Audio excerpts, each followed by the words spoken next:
Musim kemarau artinya pasokan air bersih juga bakal berkurang. Soalnya debit sumber airnya kan sudah berkurang juga. Nah, makanya kita harus siaga agar ketersediaan air bersih selalu terjaga. Biar pasokan air bersihnya aman, pompa air yang handal bisa menjadi salah satu solusinya. Apalagi sekarang sudah ada pompa air yang bisa digunakan untuk sumur yang dalam loh. Bahkan pompanya juga ikut dimasukkan ke sumur. Wah, kok bisa ya? Langsung saja yuk kita main ke pabriknya. Yuk kita kemon. Sebelum kita mulai proses produksinya, kita cari tahu dulu perbedaan pompa rendam dengan pompa air konvensional yuk. Pompa air konvensional atau dikenal dengan jet pump biasanya digunakan untuk sumur dangkal hingga sumur dalam dengan kedalaman hingga 50 meter. Pompa konvensional berada di permukaan tanah, menyedot air di dalam tanah, lalu memompanya ke tempat penampungan air. Sedangkan pompa submersible atau pompa rendam digunakan untuk sumur yang memiliki kedalaman lebih dari 50 meter.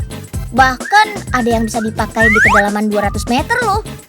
Berbeda dengan pompa konvensional yang diletakkan di permukaan, mesin pompa rendam dimasukkan ke dalam sumur hingga pompa terendam air. Setelah itu motor pompa akan mendorong air ke tempat penampungan air atau toren. Oke, sekarang kita lihat yuk proses pembuatannya. Pertama, kita siapkan dulu jantungnya pompa air, yaitu dinamo atau motor pompa.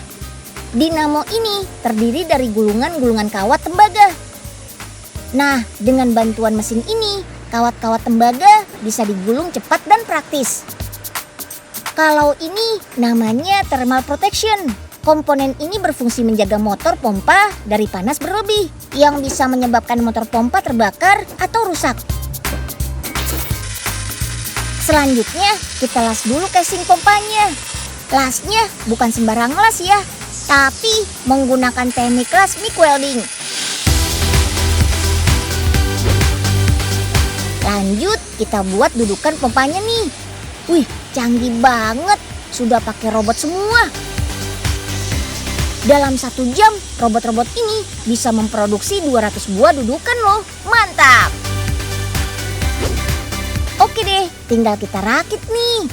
Pertama, kita pasang konektor kabel ke motor pompa. Kabel yang digunakan ini kabel khusus yang anti air. Selain casingnya, baut-baut yang digunakan ini juga menggunakan bahan stainless steel loh. Jadi lebih kuat dan tahan karat. Tuh lihat, bentuknya beda kan kayak pompa air biasa. Pompa ini dikenal juga dengan nama pompa satelit. Dan ketebalan pompa ini punya diameter 4, 3, bahkan ada yang 2 inch. Sebelum di-packing, pompa air dicek untuk memastikan tidak ada kebocoran arus listrik. Untuk menjaga kualitas, pompa air harus melalui uji kontrol kualitas. Tujuannya memastikan pompa air bekerja maksimal. Selain itu, umur pompa juga diuji di pabrik ini. Pompa akan dinyalakan terus-menerus selama 1 tahun lebih dan dievaluasi kinerjanya. Lalu bagaimana cara kerjanya ya? Ya, namanya saja pompa rendam. Jadi pompa airnya akan dimasukkan ke dalam sumur atau sumber airnya seperti ini. Setelah pompa diaktifkan, motor pompa akan mulai berputar. Lalu air yang masuk ke dalam pompa akan didorong ke atas melalui kumparan besi atau impeller. Semakin banyak jumlah impeller, semakin besar tekanan air yang dihasilkan.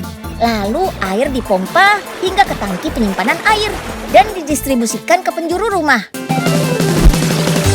Meski harganya lebih mahal daripada jet pump atau pompa sumur dangkal, pompa rendam ini punya banyak kelebihan loh.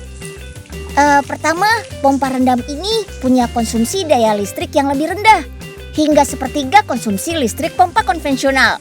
Wih. Lalu, karena posisi pompa berada di dalam tanah, pompa rendam tidak bising dan lebih aman. Perawatannya juga lebih mudah karena mesin pompa terhindar dari sinar matahari dan air hujan. Wah, mantap! Pompa andalan buat musim kemarau banget ini sih. Udah belum sih? Berat banget nih. Ih, Pak Oga, ngapain sih? Masa sumur diajak ngomong? Gini nih Den. Nah, ini orangnya nongol. Loh, Profesor, ngapain Prof di dalam sumur? Profesor lagi mau bikin robot pompa nih. Ini lagi survei sumur. Wah, kasihan juga Pak Oga. Pasti capek megangin dari tadi. Bukan capek lagi. Ini udah kesemutan sebadan, Den. Kalau gitu minum dulu Pak. Wah, tolong. Ya, Pak, kok dilepas? Ya. Oh iya lupa. Prof.